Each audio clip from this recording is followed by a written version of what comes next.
नमस्कार, आर्या न्यूज देख रहे हैं आप। मैं हूं आपके साथ प्रियंका तिवारी। खबरों को विस्तार से जानेंगे। मुख्यमंत्री योगी आदित्यनाथ ने डॉक्टर श्यामा प्रसाद मुखर्जी की जयंती पर उन्हें श्रद्धांजलि दी। मुख्यमंत्री ने कहा कि वे एक महान शिक्षक थे, एक प्रमुख स्वतंत्रता सेनानी थे जिन्होंने देश के स्वतंत्रता संग्राम में भाग लिया था। अगर कश्मीर आज भारत का हिस्सा है तो ये उनके संघर्ष और बलिदान के कारण है। सीएम योगी ने कहा कि भारतीय जनसंघ के संस्थापक अध्यक्ष श्यामा प्रसाद मुखर्जी की जयंती के अवसर पर मैं प्रदेश शासन की तरफ से भारत माता के इस सपूत को उनकी सेवाओं के लिए कोटि कोटि नमन करते हुए विनम्र श्रद्धांजलि अर्पित करता हूं। वे महान शिक्षाविद, स्वतंत्रता सेनानी, वरिष्ठ समाज सेवी थे।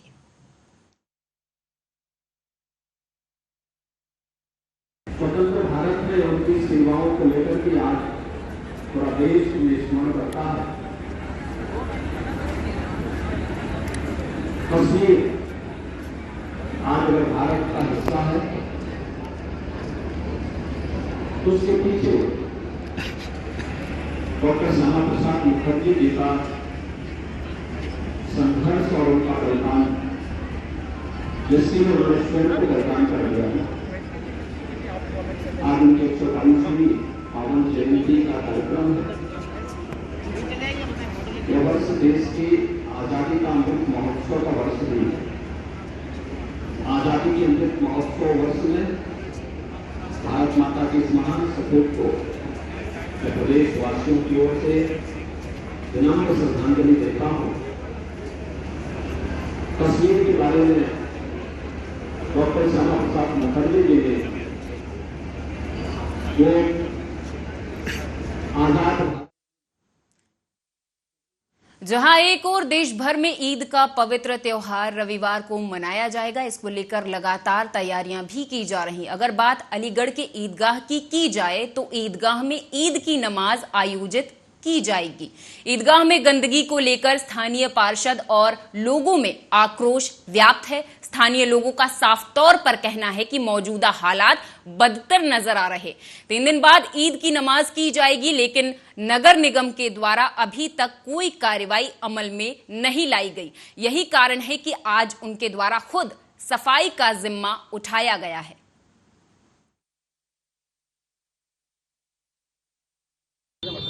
मैं ये कहना चाह रहा हूँ, ईद के हर मौके पर यहाँ 15 दिन पहले सफाई कर्मचारियों की व्यवस्था हो जाती थी और नाला गैंग भी लगती थी। नाला गैंग 4-5 दिन लगी है, पूरे बाढ़ की स्थिति खराब है। 4 दिन नाला गैंग लगने के बाद हट जाती है। यहाँ के कर्मचारी वहाँ चले जाते हैं क्वारची पे, कोई हीरानगर चौराहे पे, कोई नादे पुल के चौराहे पे, लेकिन यहाँ के कर्मचारी चले जाते हैं। यहाँ पे कभी कोई कर्मचारी ना आया और 2 कर्मचारियों का इंतकाल हो गया, आज तक उनकी वापसी न हुई। 4.5 साल से कह रहे हैं सफाई कर्मचारी बढ़ाए जाएं, आबादी बढ़ी हुई है, लेकिन कोई सुनवाई ना हो रही। 4.5 से यही चल रहा है। और इसी तरीके देखिए, करीब हम 10 दिन से इंस्पेक्टर साहब से कह रहे हैं, अनिल इंस्पेक्टर हैं, कि हमारी ईदगाह पे नमाज होनी है। हमेशा सदियों से ये चला होता आ रहा है कि 1 महीने पहले यहाँ के इंस्पेक्टर जो हैं, स्वास्थ्य अधिकारी जो हैं, वो अलर्ट हो जाते हैं। इस बार हमें ऐसा दिख रहा है कि पूरी तरह से स्वास्थ्य अधिकारी और अनिल इंस्पेक्टर कोई हमें जवाब देने को तैयार नहीं है कि ईद की नमाज हम ईदगाह के अंदर पढ़ें, बाहर पढ़ें, कहाँ पढ़ें, कोई जगह नहीं है हमारी नमाज पढ़ने की। क्या आपने खुद सफाई करी आज हमने खुद सफाई नहीं, आगे भी हम लोग करेंगे। सुबह 6 बजे से हम लोग लगे हुए हैं और 3 दिन से इनके हम मीडिया के माध्यम से और तमाम माध्यम से हम इनकी खबरें पहुंचा रहे हैं। और स्वास्थ्य अधिकारी तो इतना हैकर है कि वो फ़ोन ही नहीं उठाता जनप्रतिनिधि के। जब हमारा फ़ोन नहीं उठा रहा स्वास्थ्य अधिकारी, तो आम जनता बताइए कैसे फ़ोन उठाएगा। देखिए, 10 जुलाई को ईद उल अज़हा का त्यौहार है और हर बार ऐसा होता है, हर साल, कि ईद से 10 दिन पहले यहाँ की सफाई व्यवस्था दुरुस्त हो जाती है। लेकिन इस बार मात्र 3 दिन ईद के बचे हैं और अभी तक कोई सफाई यहाँ नहीं हुई। ना मेयर साहब कोई सुध ले रहे, ना नगर निगम की कोई टीम सुध ले रही। अभी मेरी सिटी मजिस्ट्रेट साहब से फ़ोन पे बात हुई है और उन्होंने हमें आश्वासन दिया है कि आज से लेके कल तक पूरे क्षेत्र की सफाई व्यवस्था हम करा देंगे। हम उनका आश्वासन देख रहे हैं। अगर कल तक सफाई व्यवस्था नहीं हुई तो हो सकता है हमें आंदोलन भी करना पड़े और यही ईदगाह पे धरने में बैठ जाएंगे अगर कल तक सफाई व्यवस्था नहीं की गई। ये चेतावनी है नगर निगम की टीम को, नगर निगम के अधिकारियों को नगर विकास मंत्री जी आते हैं, पूरा अमला वहाँ पूरे दिन लगा रहता है, लेकिन ईदगाह पे और ईद की नमाज की। यूपी के कानपुर देहात में महिला एसपी को चोरों ने चुनौती देते हुए 3 अलग अलग थाना क्षेत्रों में तकरीबन 60 लाख की नकदी जेवर की बड़ी चोरी की वारदात को अंजाम दे डाला। चोरी की वारदात का खुलासा करने के लिए पुलिस की 3 टीमें गठित की गईं, लेकिन पुलिस के हाथ अभी भी खाली है। साथ ही जिले में लोगों के दिलों में चोरों का खौफ घर कर गया है। अरे हम लोग छत पे लेटे हुए थे और कब आए, मेरी औरत जेवर, मेरी बिटिया जेवर और 2.25 लाख रुपया मेरा कैश, दूसरे काम का पैसा आया मेरे पास। तो क्या हुआ फिर उसके बाद 15-20 लाख रुपए लगभग का है पैसा मेरा, मैं जेवर की 20 लाख। हुआ क्या? चोर चोरी कर ले गए, ऊपर से आए, ऊपर का गेट खुला, बाहर का गेट खुला, जो कमरे में सामान है तो वही कमरा। आज पिछली रात को थाना अकबरपुर, थाना रसूलाबाद और थाना डेरापुर क्षेत्र में तीनों थाना क्षेत्रों में घर में घुस के चोरियां की गई हैं। तीनों में मुकदमा पंजीकृत किया गया है, क्योंकि अपराध में, चोरी के अपराध में वृद्धि हुई है। इसको देखते हुए पुलिस अधीक्षक महोदय द्वारा और मेरे द्वारा टीम का गठन किया गया है। इस संबंध में शीघ्र ही अनावरण करने की कार्रवाई जो है तेजी से अमल में लाई जाएगी। जो टीम बनाई गई है उसमें स्थानीय थाने की टीम और हमारी स्वाट टीम दोनों को मिला करके विशेष प्रयास किया जा रहा है। शीघ्र ही घटना का अनावरण कर लिया जाएगा। रसूलाबाद में तकरीबन कितने की चोरी हुई? रसूलाबाद में अभी इस समय मौके पर टीम है, उसमें काफ़ी जेवर जाने की बात प्रकाश में आई है।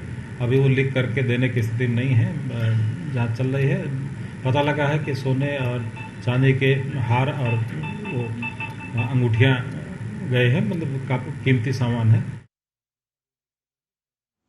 रायबरेली के शिवगढ़ थाना क्षेत्र के अंतर्गत एक तरफ जहां पूरे माहौल में गहमा गहमी है, पूरे राजा गांव में छत डालते समय लिफ्टिंग मशीन के पट्टे में फंसने से एक 16 वर्षीय बालक घायल हो गया। आनन फानन में परिजन बालक को इलाज के लिए सीएससी अस्पताल ले गए, जहां पर हालत गंभीर होने के कारण लड़के को लखनऊ ट्रॉमा सेंटर के लिए रेफर कर दिया गया। लखनऊ ले जाते समय रास्ते में लड़के की दर्दनाक मौत हो गई। लड़के की मौत से परिजनों में कोहराम मच गया है। सभी का रो रो कर बुरा हाल है।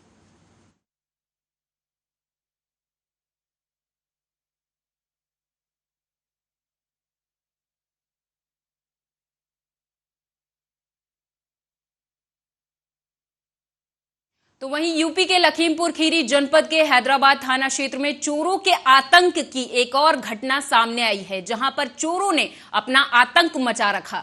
आतंक से गांव वाले परेशान हैं। दर्जनों गांवों में पिछले 1 माह से ताबड़तोड़ चोरियां हो रही, जिस पर हैदराबाद पुलिस अंकुश नहीं लगा पा रही है। मंगलवार की रात हैदराबाद थाना क्षेत्र के भेलवा गांव में गल्ला व्यवसायी रामचंद्र वर्मा के यहां 4 नकाबपोश घर आए बदमाशों ने इस चोरी की वारदात को अंजाम दिया और इस दहशत की वजह से जनपद में लोग परेशान हैं।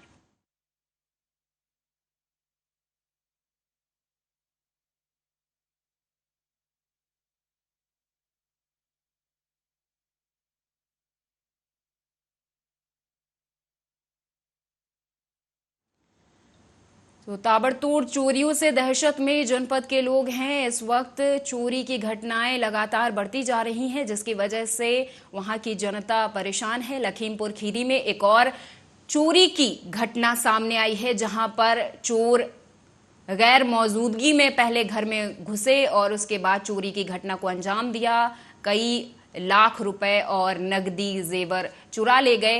हालांकि इस मामले में पुलिस का क्या कहना है, अभी तक ये साफ नहीं हो पाया है। ताजनगरी आगरा के आवास विकास में सामूहिक सुसाइड ने इलाके में दहशत पैदा कर दी है। पति पत्नी और बेटी के शव फंदे से लटके मिले और छोटे बेटे ने बताया कि कमरे में सब लटके हुए हैं, डर लग रहा है। मामला आगरा के थाना सिकंदरा अंतर्गत आवास विकास सेक्टर 10 का है, जहां सामूहिक आत्महत्या का मामला सामने आया।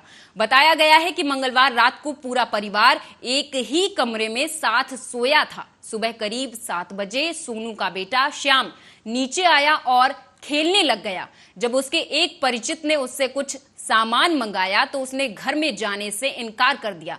उसने बताया कि मैं ऊपर नहीं जाऊंगा, मम्मी पापा और बहन लटके हुए हैं, मुझे डर लग रहा है। इसके बाद लोगों को घटना की जानकारी हुई। सोनू के जीजा विजय कश्यप और अन्य लोग घर में पहुंचे। देखा तो तीनों के शव फंदे से लटके हुए थे। लोगों ने पुलिस को सूचना दी। पुलिस ने शव को फंदे से नीचे उतारा। वहीं एसएसपी प्रभाकर चौधरी का कहना है कि एक सुसाइड नोट भी मिला है। फिलहाल तीनों के शवों को पंचायतनामा भरकर पोस्टमार्टम के लिए भेज दिया गया है। थाना सिकंदरा क्षेत्र में पड़ता है और यहाँ सुबह पुलिस को सूचना मिली थी कि 3 लोगों ने फांसी लगा ली है। मौके पर जब पुलिस पहुंची, सारे लोग आए, फोरेंसिक टीम भी आई और यहाँ से एक सुसाइड नोट ही बहुत भावुक तरीके का लिखा हुआ मिला है। प्रथम दृष्टया ये लग रहा है कि चूँकि जो मृतक है उसकी पत्नी, उसकी बेटी है।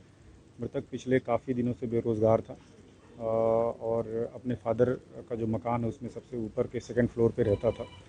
और इन लोगों ने ऐसा प्रतीत हो रहा है कि कंसल्ट किया है आपस में जो सुसाइड नोट के मुताबिक, उसके बाद इन्होंने ये कदम उठाया है। इनका एक और लड़का भी है जिसने शायद अपनी सहमति नहीं दी थी, वो नीचे चला आया था। उसी के द्वारा सूचना दी गई परिवार वालों को कि ऊपर ऐसी चीज़ उसको लग रहा है, उसको आशंका है कि ऐसी चीज़ हुई है। वहाँ पे जा कर के इनके परिजनों द्वारा देखा गया तो हैंगिंग पोजीशन में थे पूरी बॉडी और उनको इन्होंने उतारा। पुलिस मौके पे आई। आगे की और जो पंचायतनामा है। यूपी के मथुरा के नवागत वरिष्ठ पुलिस अधीक्षक अभिषेक यादव ने मंगलवार को अपना पदभार संभाल लिया है। तो वहीं मथुरा के नए वरिष्ठ पुलिस अधीक्षक ने एक प्रेस वार्ता में कहा कि वे ड्रग्स और नशे के कारोबार को रोकने के लिए बेहतर व्यवस्थाएं करेंगे। मथुरा जनपद की जनता यातायात से बेहद परेशान है, उन्हें साफ सुथरी यातायात व्यवस्था प्रदान करेंगे। लोकल आदमी को प्रतिदिन आप लोग जैसे प्रतिदिन उन्हीं रोड्स पे चल रहे हैं तो आपका एक बहुत अच्छा फीडबैक होता है कि भाई ये चीज़ ऐसे कर देंगे तो बेटर हो जाएगी। तो हमारा मानना यही है कि हम लोग आपके साथ काम करने के लिए, पब्लिक के साथ काम करने के लिए, कोई ऐसा नहीं है कि भाई हम ही डिसाइड करेंगे सारी चीज़ें। जितना सुझाव मिलेगा उतना बेहतर होगा। और सोनभद्र में आज मुख्यमंत्री योगी आदित्यनाथ के आदेशानुसार पूरे प्रदेश में वृहद वृक्षारोपण कार्यक्रम किया जा रहा है, जिसको देखते हुए सोनभद्र में भी बड़े पैमाने पर अलग अलग क्षेत्रों में वृक्षारोपण कराया जा रहा। विंध्याचल के मंडलायुक्त योगेश्वर राम मिश्रा के नेतृत्व में लगभग 1 करोड़ 16 लाख पेड़ लगाए जा रहे हैं। वृक्ष भविष्य में पर्यावरण संरक्षण के लिए एक मील का पत्थर साबित होंगे। वहीं मंडलायुक्त योगेश्वर राम मिश्रा ने जिलाधिकारी कार्यालय पर वृक्षारोपण किया। जनपद में 1 करोड़ 16 लाख हमको पौध लगाने हैं और ये चरणों में होगा 5, 6, 7 और उसके बाद 15 अगस्त। आज हम लक्ष्य का अपना तकरीबन 80% हम लोगों ने टारगेट किया है, उनको लगा लेंगे। और जिस तरह से तैयारियां चल रही हैं, एक जन आंदोलन के रूप में जिला प्रशासन और वन विभाग के नेतृत्व में वृक्षारोपण का बृहद वृक्षारोपण महाअभियान की तरह चल रहा है, इसको हम लोग पूर्ण कर रहे हैं। और ये हमारी एक निर्धारित सीमा है। 15 अगस्त को जो हमारे आखिरी आंकड़े आएंगे तो निश्चित रूप से जो सीमा हमारे लिए तय की गई है उससे ज़्यादा संख्या में वृक्षारोपण जनपद में होगा। दूसरी चीज है कि इस बार जोर इस बात के लिए दिया जाए। बदायूं मुरादाबाद फर्रुखाबाद हाईवे एक बार फिर हुआ खून से लाल। स्कूल से वापस जा रहे नौनिहालों को तेज गति से डग्गामारी कर रही प्राइवेट बस ने रौंद दिया। एक छात्र की दर्दनाक मौत हो गई, 3 छात्र गंभीर रूप से घायल हो गए। मौके पर पहुंची बिसौली पुलिस ने डेड बॉडी को कब्जे में लेकर मोर्चरी में रखवाया और घायल छात्रों को सामुदायिक स्वास्थ्य केंद्र से जिला अस्पताल रेफर कर दिया गया है। आपको बता दें कि लगातार सड़क दुर्घटनाएं रुकने का नाम नहीं ले रही हैं। आज बिसौली कोतवाली क्षेत्र के मदनजुड़ी गांव में मुरादाबाद फर्रुखाबाद मार्ग पर विसौली की तरफ से एक बस तेज रफ्तार से आ रही थी। वहीं विसौली से ही 4 स्कूली बच्चे स्कूल से पढ़कर लौट रहे थे, तभी मदनजुड़ी के पास बस अनियंत्रित हो गई और ड्राइवर बस पर काबू नहीं पा सका, जिससे चारों बच्चों को बस ने रौंद दिया। वहीं एक छात्र की अस्पताल ले जाते समय मौत हो गई और 3 छात्रों को सामुदायिक स्वास्थ्य केंद्र बिसौली लाया गया, जहां उनकी गंभीर हालत को देखते हुए जिला अस्पताल रेफर कर दिया गया है। किससे? बस कहाँ से बच्चे जा रहे थे? स्कूल से जा रहे थे। कितने बच्चे जा रहे थे? 4-5 बच्चे थे बताते हैं। किससे, पैदल जा रहे थे साइकिल से? साइकिल वगैरह। चोट लगी है कद? चोट काफी है, देख नहीं है। तो डेथ हुई है कद की क्या? हाँ, एक बच्चा एक्सपायर हुआ। गोरखपुर आए उत्तर प्रदेश के सिंचाई और जनपद प्रभारी मंत्री स्वतंत्र देव सिंह ने प्रेस वार्ता के दौरान सरकार के 100 दिन के कार्यों का लेखा जोखा पेश किया। उन्होंने मीडिया के सामने कहा कि आज सरकार द्वारा पौधारोपण की महायोजना चलाई जा रही है, जिसमें मंत्री कार्यकर्ता सहित बीजेपी से जुड़े सभी लोगों के अलावा आम लोग भी बढ़ चढ़कर भाग ले रहे हैं। तो वहीं उन्होंने आगे कहा कि यशस्वी प्रधानमंत्री नरेंद्र मोदी और प्रदेश के मुख्यमंत्री योगी आदित्यनाथ जी की अगुवाई में उत्तर प्रदेश में विकास की गंगा डबल रफ्तार के साथ बह रही है। आजमगढ़ की जनता जनार्दन ने नकार दिया, उनको एक यादव नहीं मिला कार्यकर्ता वहां पर। और इस समय दुनिया के देश के अंदर जातिवाद को और वंशवाद को जनता जनार्दन स्वीकारने वाली नहीं है। वो समझ गई जनता, एक लूटने के लोग बैठे हैं और एक सिरे से इनको नकार देगी, जिसकी ये लोग कल्पना नहीं करेंगे। यदि नहीं इन्होंने समझा और नेतृत्व बदलने की कोशिश नहीं किया, परिश्रमी कार्यकर्ता को, ऐसे ईमानदार व्यक्तित्व को, यदि ये लोग उसी पर परिवार जैसे कुंठा कुंडली मार के बैठे रहेंगे, जनता इनको सिरे से नकार देगी और धरातल पर आ जाएंगे। आज इनके पार्टी में निराशा, आजमगढ़ रामपुर हारने के बाद एक निराशा का माहौल है। और ये महंगाई की मार से परेशान जनता को एक और झटका लगा है। गैस कंपनियों ने घरेलू रसोई गैस सिलेंडर के दाम में भारी बढ़ोतरी की है। अब 14.2 किलोग्राम वाले घरेलू रसोई गैस सिलेंडर के लिए आपको 50 रुपए ज्यादा का भुगतान करना होगा।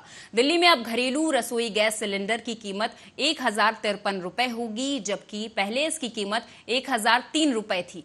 तो वहीं अब नए दाम आज से ही प्रभावी हो गए हैं। इसके अलावा 5 किलो वाले घरेलू गैस सिलेंडर की कीमतों में भी बढ़ोतरी हुई है। अब 5 किलो वाले सिलेंडर की कीमत में 18 रुपए की बढ़ोतरी दर्ज की गई है। हालांकि 19 किलो वाले कमर्शियल सिलेंडर की कीमतों में 8.50 रुपए की कमी आई है। आपको बता दें कि अभी कुछ दिनों पहले ही तेल वितरण कंपनियों की ओर से कमर्शियल सिलेंडरों की कीमतों में इजाफा किया गया था।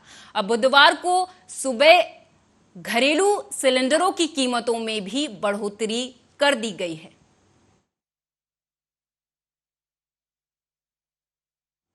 जुलाई के पहले सप्ताह में तेजी से सक्रिय हुआ मानसून देश के अधिकांश हिस्से में राहत की बरसात लाया है। पूर्वोत्तर के बाद अब दक्षिण से लेकर उत्तरी और पश्चिमी भारत भी झमाझम वर्षा से तर हो रहे हैं। दिल्ली, मुंबई के अलावा मध्य प्रदेश के कई शहरों, गुजरात, महाराष्ट्र, छत्तीसगढ़, आंध्र प्रदेश, हिमाचल, उत्तराखंड में भी बारिश के आसार हैं। इन इलाकों में कुछ स्थानों पर अगले कुछ घंटों में भारी बारिश हो सकती है। निजी मौसम एजेंसी स्काईमेट के अनुसार देश के पश्चिमी तट के मध्यम से तेज पछुआ हवाएं चल रही हैं। इनके असर से देश के कई राज्यों में तेज बारिश का सिलसिला जारी रहेगा। मौसम विभाग के अनुसार दिल्ली में इस पूरे सप्ताह वर्षा के आसार हैं। वहीं मुंबई में वर्षा का दौर जारी रहेगा। मध्य महाराष्ट्र, गोवा, गुजरात, मध्य प्रदेश, छत्तीसगढ़, आंध्र प्रदेश, तमिलनाडु, हिमाचल प्रदेश, जम्मू कश्मीर और उत्तराखंड में अगले 72 घंटे में भारी वर्षा का अनुमान है। दक्षिण छत्तीसगढ़, तेलंगाना के कुछ हिस्सों, विदर्भ, मराठवाड़ा, उत्तरी मध्य महाराष्ट्र, दक्षिण राजस्थान में हल्की से मध्यम बारिश के साथ कुछ स्थानों पर भारी बारिश हो सकती है। ओडिशा में हल्की से मध्यम बारिश के साथ 1 या 2 स्थानों पर भारी बारिश हो सकती है। अगले 3 से 4 दिनों में मुंबई और उसके उपनगरों में भारी वर्षा से बाढ़ के हालात बन सकते हैं।